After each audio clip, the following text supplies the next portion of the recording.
mga Nostronatics Worldwide, ayan, so may nahatak na naman kami, no? So, habang naglalakad-lakad nga kami dito sa beach kanina, so nakita ko sila ate. Yan, so magpapasalamat ako sa una sa kanya kasi she allow us to record the readings, no? And she's very pretty, my God, makinis. Yes. So, ano nga name mo, ate? Angelica po. Angel lang. Di ba mga angel magaganda? Ganyan din yung pangalan ko dati, Angel eh. Hindi lang, pinalitan lang talaga ng J eh. Maganda rin naman po. Kailan birthday mo? January 1, 1996. Ay, New Year. Wala kang bisita. Opo. Puro may handa. Opo.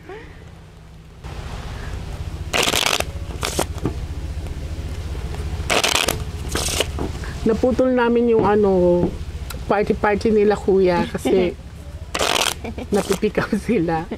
Pero kuya, last na to. So I want you to focus, darling.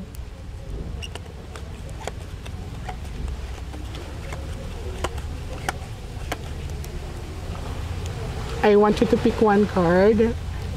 Thank you. So this is you. I'm hoping that this is a red card, darling. This is your aura.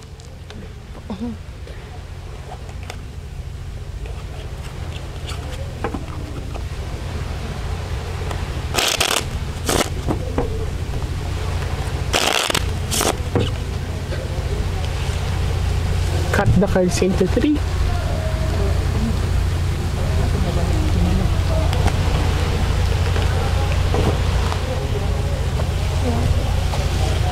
Darling, kuha ka ngayon ng 7 cards of total, lagay mo dito.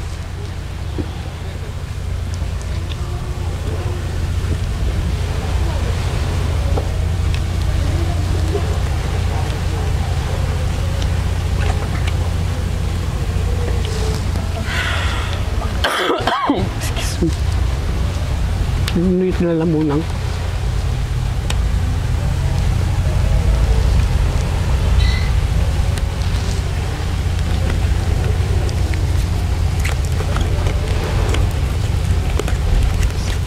So this is you. I'm hoping that this is a red card. Okay. So it's not a red card. Tignan natin kung anong mga pagsubok kay ate. Kasi this is also a representation of trouble. Ito yung mga tinatawag na madaming pinagdadaanan. Yan.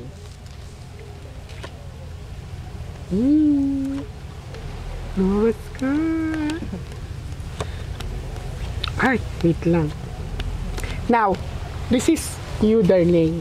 And this is a representation. So, may queen dito. So, this is you. Hindi mother figure ang nakikita ko dito. This one is your parents. Pero titignan muna natin. Sa relationship kasi niya, sa pinapakita sa akin, is queen, no? So, open ba sa inyo? Opo. Okay. Na-open na po. Yan. Kasi dito, same-sex relationship si ate, but then, sa pinakita sa akin, dumaan sila ng struggle. Yan. So, same-sex relationship si ate. So, how long na kayo din together? Ang total po is 8 years, pero nag-break po kami ng 2 years. So, I see. 6 years po yung, pero magkasama pa rin po kami nung 2 years. 2 years. So, love wins, you know. So, ang tagal na nila. Sana ako din. Yan. I'm very happy. Darling, I have a question. No? Nasaan yung tatay mo ngayon? Kasi ang representation nito, mahina kasi yung aura niya. Hindi ko siya masyado ma-feel. And, when was the last time na nag-usap kayo ng tatay mo? Actually po kasi, medyo naguguluhan pa rin ako sa pagkatao ko.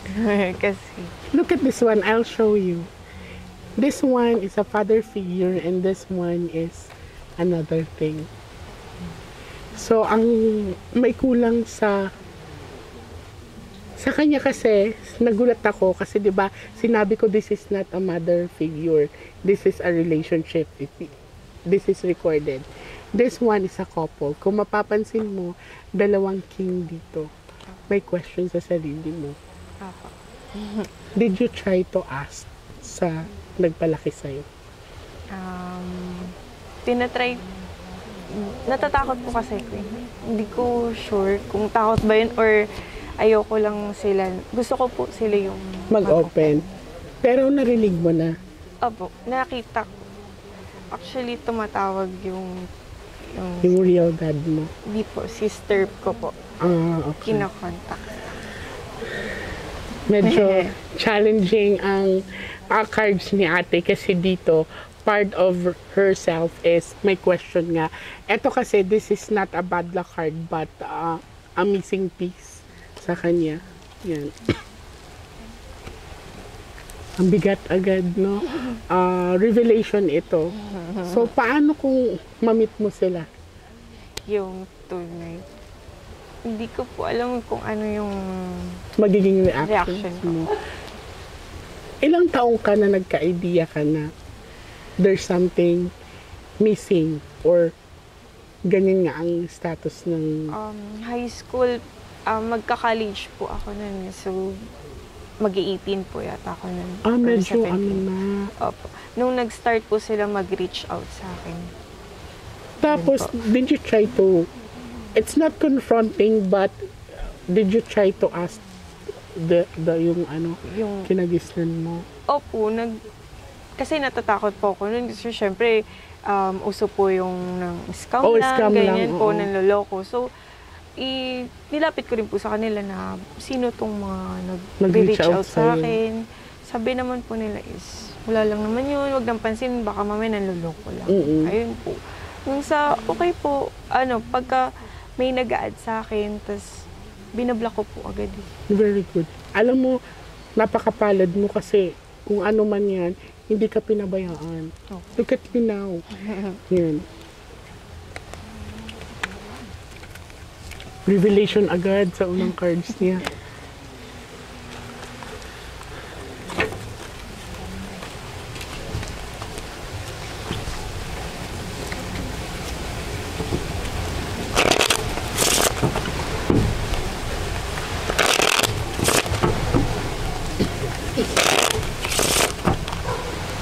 Cut the cards into 3.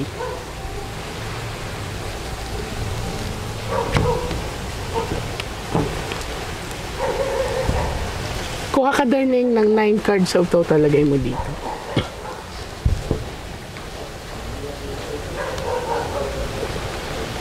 So at least ngayon, na-experience nila na may mga nakakapanood kasi ng mga videos ko and then they put some comments na kaya niya alam yan kasi scripted yan, kinakausap na muna niya yung mga client niya, but now they are the living proof that this is impromptu. Yeah.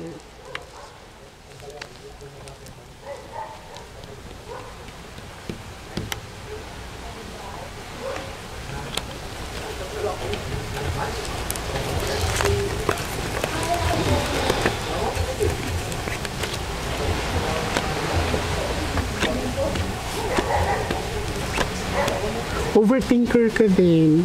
Opo. Overthinker ka. Hey.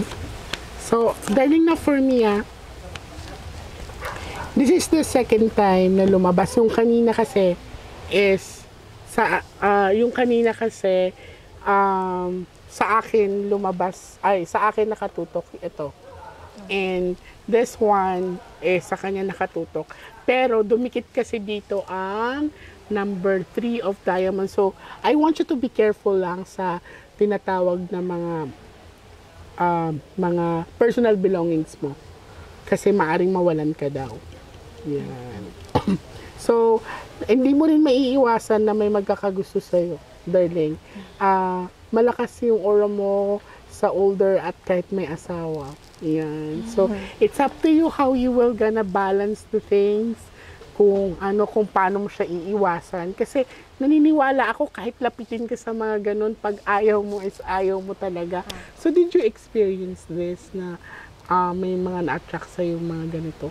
Wala naman po. Okay, so I want you to be careful of these things kasi this is a warning sign. Now, kaya mo na siyang i-avoid. So, wala pa akong nakita dito na yung aksidente. So, it's not about accident, but si ate is si ate is binigyan ng warning sign to take good care or be careful sa mga personal belongings niya kasi maaaring darling, maaaring manakawan ka. Yan. Saan ka nag-work ngayon? Sa butika po. Sa anong oras yung time frame? 7 to 10 po. 7 to 9. 7 to 9 ng gabi? Apo. Okay, so careful ka lang pag uwi mo ha. Basta ito, mga 2 weeks from now, so mga 2 weeks na warning sign nanto kay ate. But eto nga, may pinapakita nga talaga sa akin na may mga persons dito na nagki-claim or they are na wanting to be part of the family. Parang ganyan. So, it's up to you. So, ito ay, darling, ito isa to sa mga cause kung bakit ka nag-overthink. Yan.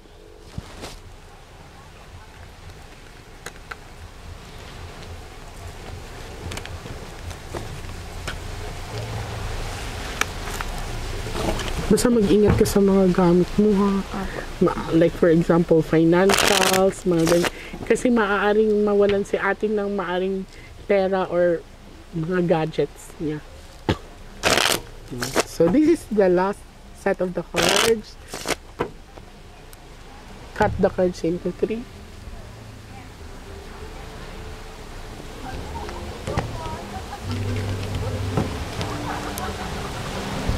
So, darling, kuha ka ng last 12 cards of total.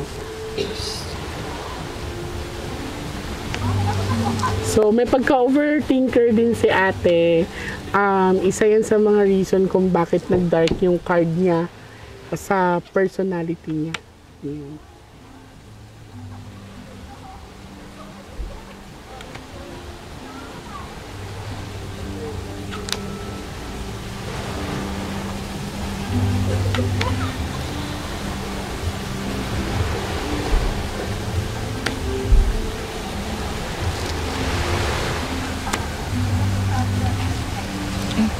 Sorry.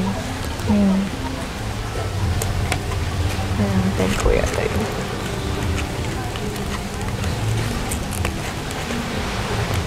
Ken, kulang pa dalawa.